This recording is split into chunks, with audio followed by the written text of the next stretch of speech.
corte que vamos a estar hablando de episodios violentos en centros educativos, que no es nada nuevo, pero tampoco parece mejorar la situación. De hecho, el gran desafío para la sociedad toda, pero puntualmente para quienes tienen a su cargo las instituciones educativas, es cómo poder llevar los niveles de convivencia a un grado mucho más civilizado, porque no solo son episodios violentos entre los estudiantes, es la violencia también en la vuelta del instituto, es la violencia de los padres con los maestros y con los docentes.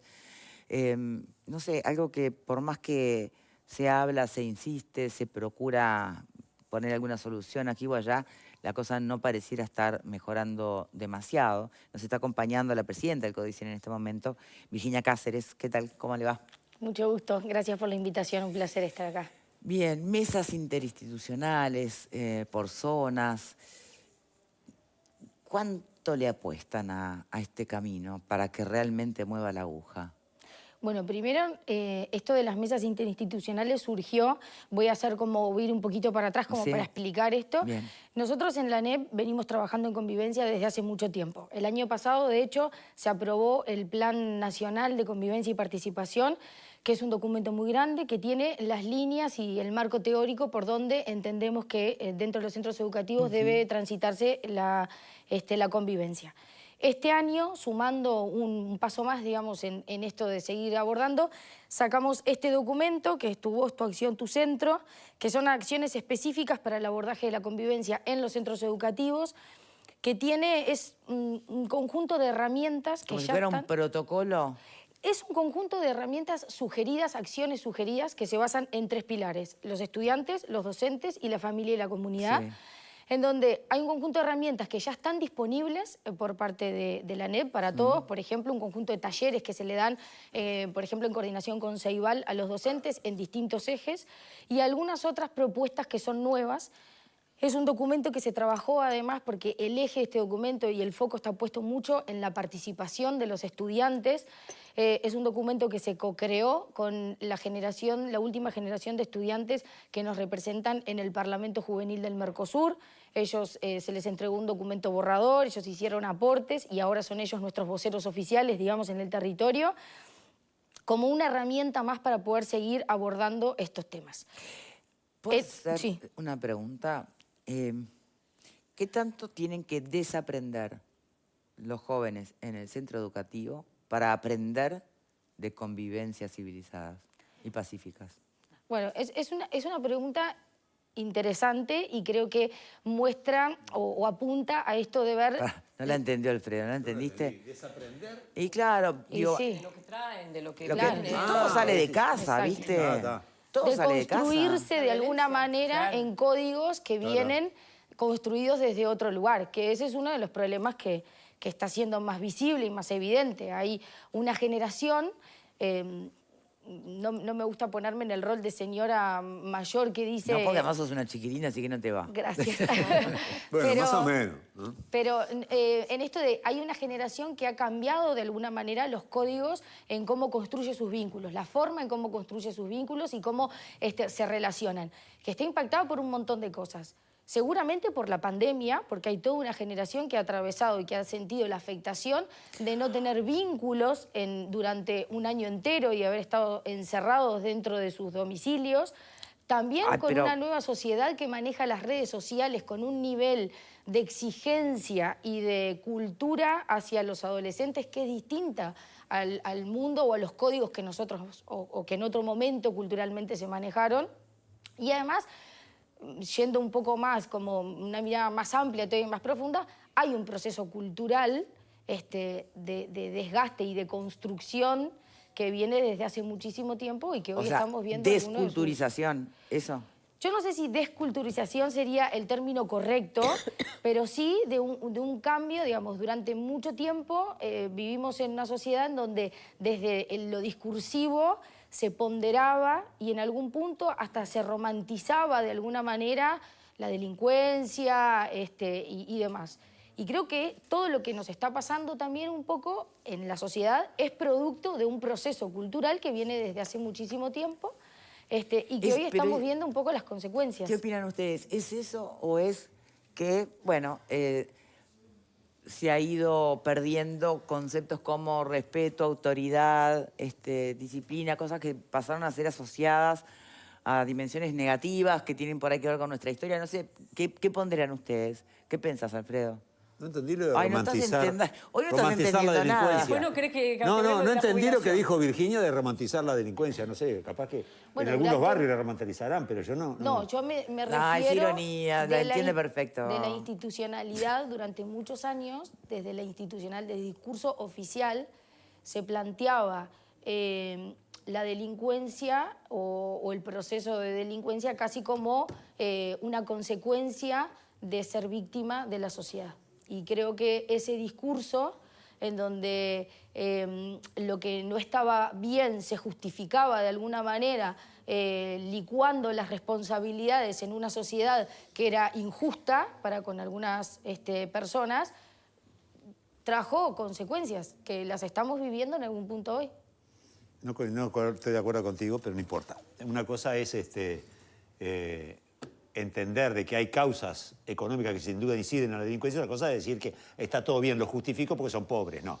Creo que son dos, y me parece que estaban mezclando los discursos en eso no estoy de acuerdo. Yo no estoy de acuerdo con ese discurso tampoco, no, pero digo que estoy de acuerdo, lo que digo es que durante muchos años ese fue el Sí, discurso pero me parece que oficial. se armó un gran relato con respecto a que Mira, se el romantizaba propio la pobreza. Carlos ¿no? Maía, ¿Eh? no, lo que se romantizaba no era tanto la pobreza, sino la delincuencia, ¿no? Sí, es un verso. El propio Carlos Maía en una entrevista en radio el otro día dijo que hacía uso de la expresión romantizar la delincuencia. O sea, no es un invento de Virginia Cáceres. No, pero no significa que sea Carlos Maía, sea la revelada. No, pero te hablo de un líder de izquierda, ¿no? Sí, pero digo, no, me parece que eso es una cuestión de se ha armado un gran relato de que la izquierda romantizaba la delincuencia. No, yo creo que la delincuencia hay que reprimirla y chau y punto. No, pero esa no que es la la pobreza izquierda tiene que- una causa. Pero que la pobreza tiene una causa, sin duda, sobre la delincuencia, eso es Son innegable. cosas- bien, que me pero son perdonen, cosas pero distintas. eso... Claro, pero Pero entonces son cosas distintas. mezclan las dos cosas, ¿no? Ahora, lo que yo no entiendo es cómo van a combatir. Yo sé que hay una casuística de afuera, de la comunidad que incide Sí. sobre... Antes no se le pegaba a los maestros ni a los profesores, ¿tá? Pero cómo van a incidir con... cuando tenés pocas veces recursos, y yo creo que los adscriptos son un rol fundamental en los centros educativos, porque son los que están todo el día. Los docentes van, rotan, no sé qué, no tienen ni idea, y muchas veces faltan adscriptos, faltan ese tipo de insumos humanos para poder enfrentar las circunstancias que puede haber de violencia con el entorno, ¿tá? Y los docentes muchas veces son ajenos y le pegan a alguien, entonces la respuesta del docente es paro toda la educación porque le pegaron a alguien, ¿tá? ¿Qué diálogo hay con los docentes con respecto a eso y cómo fortaleces la figura de los adscriptos o las personas fijas en los centros? Es decir, si lo han logrado o lo intentan o lo tienen en visión, esa es la duda que yo tengo. Bueno, lo primero es que desde el sistema educativo y de ayer, de la reunión que surgió en la jornada de trabajo, una de las primeras cosas que es importante remarcar es que nosotros entendemos que esto no es un problema que el sistema educativo pueda tratar solo. ¿Ah? Por eso la mirada y la búsqueda de la interinstitucionalidad, porque es un problema que es complejo y que si bien el centro educativo es una caja de resonancia de lo que pasa en la sociedad y termina impactando todo allí, no es el lugar en donde exclusivamente o la razón por la cual se generan las situaciones. Con respecto a los docentes, por supuesto que la mirada de ellos es fundamental. Los docentes en general, por supuesto que los adscriptos tienen un rol muy importante, pero los docentes en general son los que están en la primera línea, son los que conocen a los estudiantes, conocen a sus familias, saben cuáles son los problemas que traen de su domicilio, en fin. Son los que están en la primera línea todos los días. Por lo tanto, por supuesto que su mirada sobre el tema es fundamental para poder seguir avanzando en soluciones. No solamente el reclamo o lo que surge de las comunidades educativas cuando uno recorre no es tanto la presencia de los adscriptos, sino de los equipos multidisciplinarios, del tema de los psicólogos y demás, que allí, especialmente en secundaria, se ha hecho una apuesta muy importante este año con, se sumaron figuras de psicólogos y otras figuras como los POP, que son figuras que son de docencia indirecta, que están en el centro como para articular con los docentes y los equipos de gestión, los orientadores sexuales, o sea, hubo un incremento de esas figuras. Ahora, la pregunta es, y es la que nos hacemos también desde el sistema educativo, si solamente va a alcanzar con seguir sumando figuras y con más recursos. Lo que está claro es que sin recursos no se soluciona el problema. Ahora, creemos que solamente con incrementar los recursos tampoco, y por eso, bueno, estamos tratando de generar y seguir buscando estrategias. Ayer en esta jornada de trabajo con los equipos técnicos de todos los subsistemas y de Codicen que están en territorio y que son los que conviven con los centros educativos, no eran docentes, sino que eran médicos, psicólogos, escuelas disfrutables, que están en contacto cotidiano con los centros, bueno, para pensar y repensar en otras alternativas que nos permitan seguir avanzando en soluciones que, por supuesto, que ante problemas que son complejos no va a haber una sola. De esa reunión, una de las cosas que estuvo sobre la mesa, que el Consejo ahora la va a tener que debatir y definir, es, bueno, convocar a una mesa interinstitucional con otros organismos del Estado para empezar a trabajar con un enclave más territorial. Esto es una propuesta que el Codicen la va a estar evaluando en las próximas semanas y tomará la definición de si se hace esa convocatoria, de qué manera y con qué ejes temáticos lo vamos a plantear. ¿A quién convocarían? Bueno, todavía no está definido, pero la idea es poder convocar a distintos organismos del Estado que en definitiva tienen despliegue territorial también. Esto es INAU, ACE, Ministerio del Interior, etcétera. Vero. Sí, romantizados o no romantizados, yo creo que las realidades de los centros educativos no son todas iguales. Y los que están en un contexto crítico, creo que todos somos testigos de que están atravesando situaciones muy complejas, porque sí la delincuencia aprovecha la pobreza y las situaciones de vulnerabilidad para enquistarse allí. Y cada vez vemos chiquilines más chicos, vinculados a familias dedicadas al narcotráfico, que llevan sustancias a los centros educativos, y creo que eso no lo podemos negar. Sin duda que la mirada tiene que ser interinstitucional.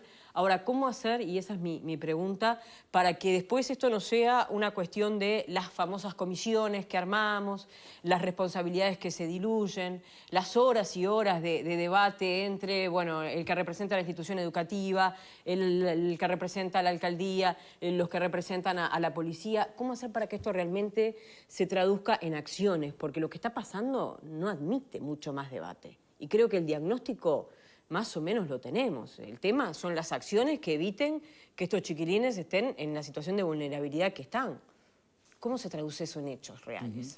Bueno, ahí hay dos aspectos a trabajar. Uno, que también surgió ayer en la jornada, todo lo que tenía que ver, hay articulación interinstitucional, pero es como respuesta a un emergente, a un problema. Eso es lo que nos está pasando. Bien. Cuando hay una situación puntual en un centro educativo, hoy se articula con otros organismos del Estado, pero como respuesta a esa situación puntual, a algo que ya pasó. Entonces, la propuesta es como tener una mirada más a largo plazo, seguir trabajando en esos emergentes que obviamente van a seguir surgiendo y que los tenemos que seguir atendiendo, pero creo que tenemos la posibilidad aquí de tener una mirada más a largo plazo y de tratar de generar una política pública de verdad que atienda a las infancias y a las adolescencias con una mirada más a largo plazo, generando propuestas que vayan más allá de los avatares electorales y que pueda construirse territorialmente, porque también esa es otra mirada que se puso sobre la mesa ayer, y lo traías tú recién.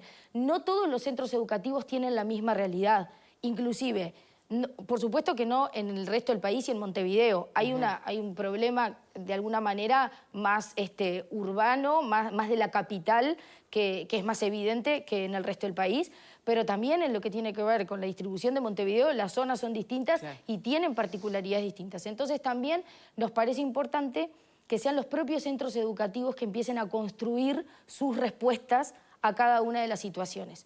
Entonces, la propuesta es que sean mesas interinstitucionales, pero con enclave territorial. No que sea una mesa, la primera convocatoria seguramente sea a un nivel más de articulación política, pero la idea es que puedan estar con enclave territorial para atender esa mirada particular de cada una de las zonas. Bien. Connie. A mí realmente, estoy completamente ajeno, mis nietos todavía son chicos y no están, recién el más grande está comenzando el liceo. No obstante, he tenido vinculación en los últimos 10 años con los liceos privados de gestión privada en lugares de la ciudad. Yo conocí los de Montevideo, de contexto crítico. por supuesto, no integré ninguna comisión ni nada, sino que fui invitado en múltiples ocasiones de visita.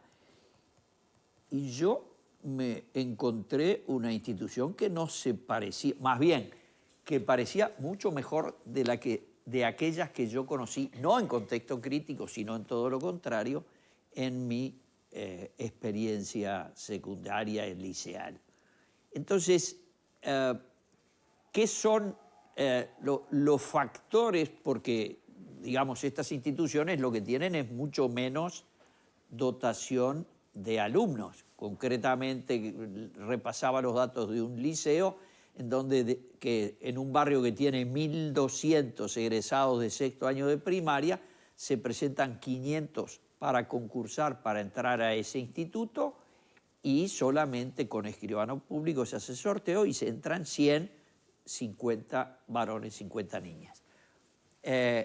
Y no tienen deserción arriba del 10%, no tienen problemas de convivencia, no necesitan el Ministerio del Interior ni guardia, y sí tienen psicólogos, porque obviamente el contexto crítico supone ambientes familiares complicados, porque no hay discriminación alguna, es puro azar los que entran. No obstante, el clima de contención y la inspiración y el estímulo a aprender otra lengua, a aprender costumbres de urbanidad en la convivencia, en el salón, el uso de la actividad deportiva, etcétera, ha dado resultados extraordinarios con egresados que, por supuesto, ya están en el mundo de la vida profesional, aquí y en el exterior. ¿Por qué puede ocurrir esto? Hablo del Liceo Impulso, hablo de la institución Providencia, hablo del liceo fundado por la Iglesia, hay alguno en el departamento de Paysandú.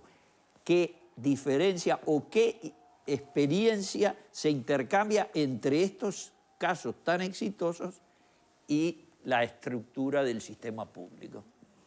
Bueno, ahí yo quiero hacer también dos miradas, ¿no? Primero, son de gestión privada. Esto implica que, por ejemplo, el personal sea estable, porque son contratados. Y creo que otra diferencia también es que por más que están en contexto crítico y que es por sorteo, hay una intención, hay una familia detrás que va y postula a ese niño, niña o adolescente para poder formar parte de ese sorteo. Quiere decir... La mitad de los candidatos potenciales se presentan. Por eso, pero hay una familia detrás, hay una intención de una familia que está presente, que tiene como intención y que va al centro educativo a buscar esto. No siempre pasa que tenemos una familia detrás que sostenga y acompañe a los estudiantes, no solamente en el sistema educativo público, también en el privado, pues esto no es una cuestión de público-privado, esto es una cuestión mucho más amplia de la sociedad. Pero sí quiero hacer énfasis en esto. Hoy estamos hablando de las situaciones de violencia en centros educativos y parecería que todo en el sistema público funciona mal o que todo es violencia y caos. Y no es así. Nosotros tenemos un montón de experiencias de estudiantes, desde estudiantes que han viajado al exterior, como hace poco le entregamos el pabellón nacional a un grupo de estudiantes de un liceo de Rivera que estuvieron compitiendo en Massachusetts, se fueron porque sacaron el segundo puesto en la Olimpiada de Ceibal. Hay otro grupo de jóvenes de Salto que también viajó a Estados Unidos a representarnos. En fin, hay un conjunto de situaciones que tal vez a veces no son las más visibles o las que se hacen más públicas porque otro tipo de situaciones generan mayor preocupación o mayor interés en lo que tiene que ver con la construcción de la noticia y de la sociedad. Pero en el sistema educativo público pasan muchísimas cosas muy buenas, con estudiantes de excelente nivel, con docentes que acompañan a los estudiantes y a sus familias en los procesos educativos y en sus trayectorias. Entonces... pero hablamos de los otros. Bueno, pero entonces, podemos empezar a hablar ¿cuál es el rol de las autoridades como voceros de muestra de los ejemplos fantásticos, que no lo pongo en duda, y cuáles las dificultades que tiene el sistema para que también el buen ejemplo cunda en el sistema, que no digamos, puede seleccionar, general. Connie. Y si en el caso de los privados, de estos centros con gestión privada, hay una selección. Ya no solamente la selección natural que se da de la familia que decide, No, quiero ir... Pero, perdón, lo que nos está diciendo Virginia es, miren, está lleno de ejemplos y de casos en los cuales ha habido estudiantes del sistema público que recibieron el amparo, el estímulo, el apoyo de los docentes, pero además también de las familias en su casa, y que se les facilitó las cosas para que pudieran, por ejemplo, participar en un concurso internacional en los Estados Unidos. Magnífico. ¿Cuáles son esos, digamos, lo que en inglés se llama los triggers, los disparadores de esos comportamientos para que sea la propia sociedad con las autoridades de la educación que influyan en el vecino? Digo, el que es violento, el que no estimula... O sea, intervenir en su propia comunidad, decís. Yo digo... Replicar el ejemplo. No, digamos, no tener ejemplos fantásticos y que esos no sean los evangelistas, para usar una terminología, de decir, de los que traen la buena nueva de que se pueden hacer las cosas bien y el sistema... Bueno, eso, a ver, este documento, con esto que yo les comentaba de que los estudiantes del Parlamento Juvenil del Mercosur, que es uno por departamento, sean nuestros voceros oficiales, es un poco esto de mostrar. Cada uno de ellos en su departamento está recorriendo centros educativos, contando su experiencia dentro del Parlamento, que fue no solamente de intercambio con estudiantes de Uruguay, sino que inclusive estuvieron en Argentina, intercambiando con estudiantes de todos los países que integran el Mercosur, en un debate con ejes temáticos, y ellos hoy están peregrinando por los centros educativos, contando su experiencia, invitando a los jóvenes a que se sumen a esta propuesta y también hablando del plan de convivencia. Por supuesto que para el sistema educativo público... yo no estoy seguro que el modelo de lo que aspira, digamos, es que alguien sea un parlamentario.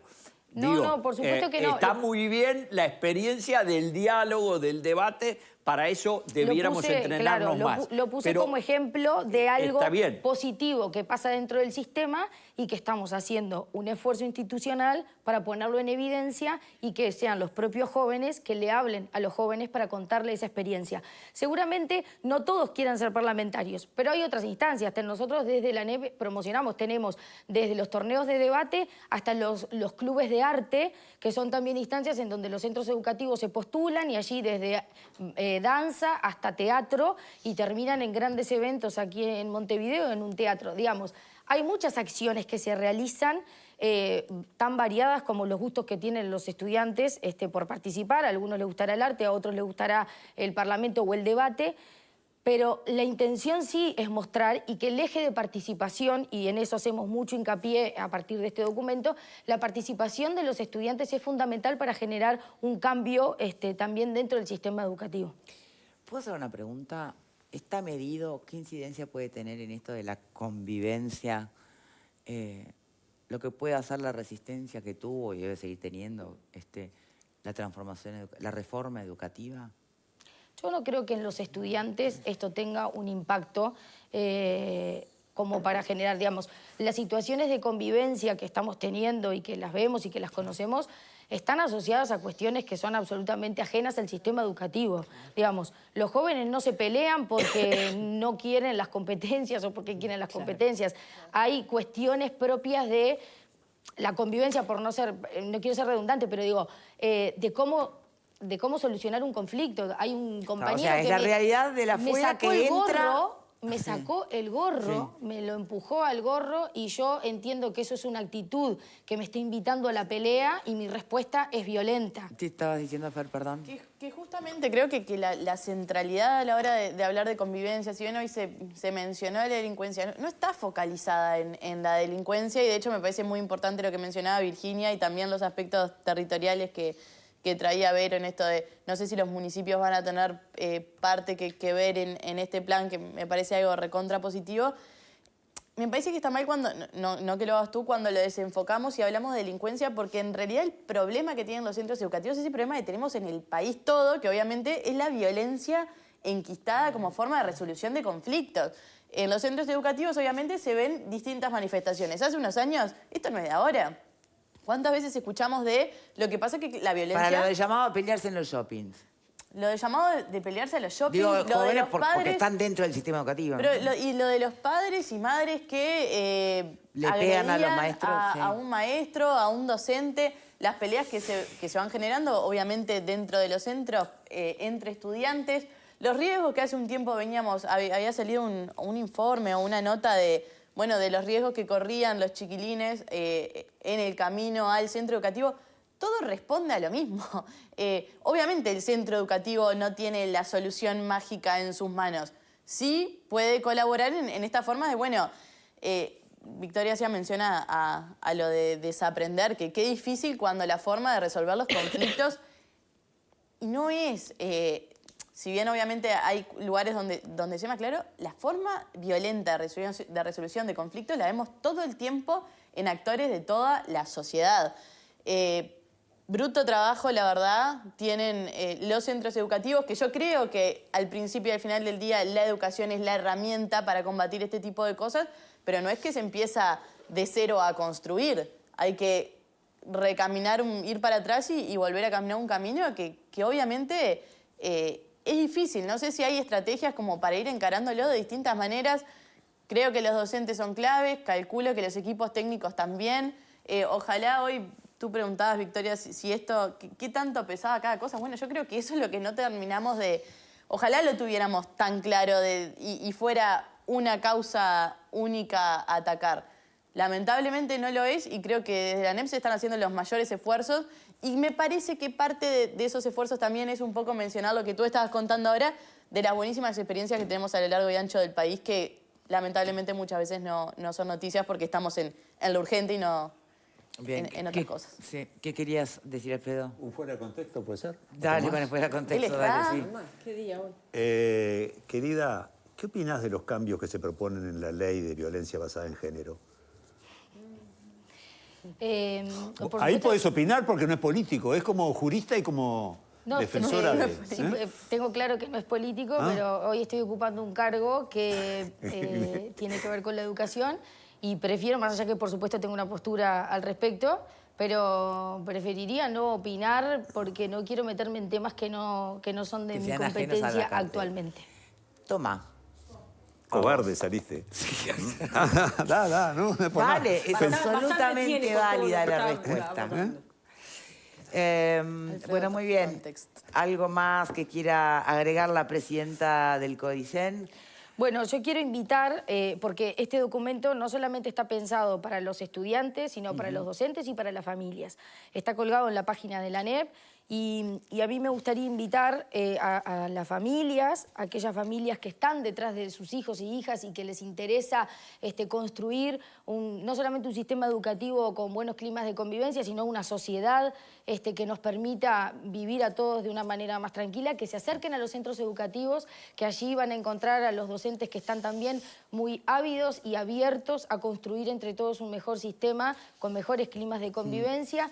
Hay aquí acciones que están planteadas que no son las únicas que se pueden hacer, pero que seguramente es el camino, por lo menos, el que tenemos hoy más visible y más tangible, que todos nos involucremos y que esto, más allá de que es un problema de la sociedad somos todos y todos podemos hacer algo. No, y recordar simplemente algunos de los puntos que destacan, por ejemplo, en este informe de clima escolar y percepción de seguridad, ¿no?, que elaboró el INED entre estudiantes de tercero, de liceo y la UTU. Dan, por ejemplo, cuenta de que el 83,8% de los liceales consultados consumieron alguna vez algún tipo de sustancia psicoactiva. El estudio constató además que existe relación directa y significativa entre el clima del aula, ¿no?, la violencia barrial y la apertura hacia la diversidad por parte de los estudiantes con la percepción de seguridad de los estudiantes. Está medio como con forceps esto, hay que irlo analizando punto a punto, pero sin duda habla de un clima escolar, por lo menos en tensión, ¿no? Y que claramente el clima escolar incide en los aprendizajes.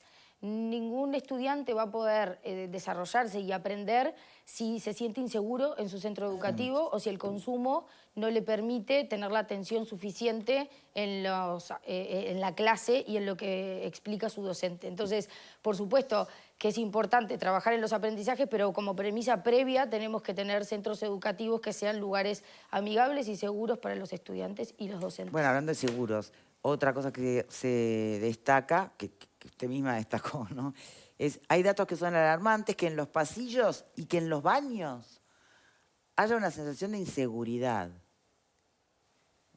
Es alarmante. Es terrible, yo creo que es más arriba de alarmante, ¿no? Porque además, ¿eso a qué remite? ¿A la inseguridad entre pares?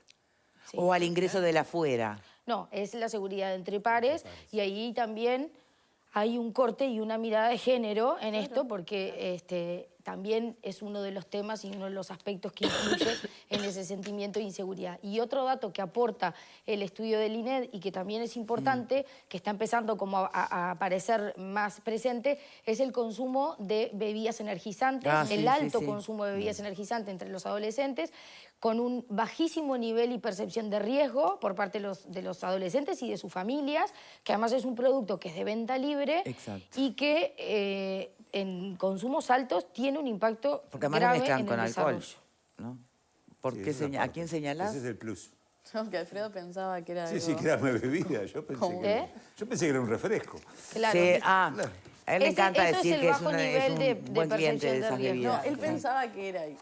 No, es en sí un energizante, pero la peor combinación es después con alcohol también. Que no sé si Claro, escuchás. pero en las edades en donde se están desarrollando, el alto consumo de bebidas energizantes Sí, obviamente. tiene un impacto. Lo en su hablamos desarrollo. con Caggiani el otro día, este tema también, cuando vino por parte del INED. Virginia Cáceres, muchísimas gracias por habernos acompañado en el programa de hoy, presidenta de Codicen. No es demasiado alentador todo esto, pero bueno, cuando menos se está trabajando. Es alentador que estamos haciendo cosas y que seguiremos haciéndolas para que esto cambie y que podamos tener centros educativos seguros. Muchísimas gracias. Gracias a ustedes, un gusto estar acá. Y a ustedes por estar del otro lado como siempre. Hasta mañana.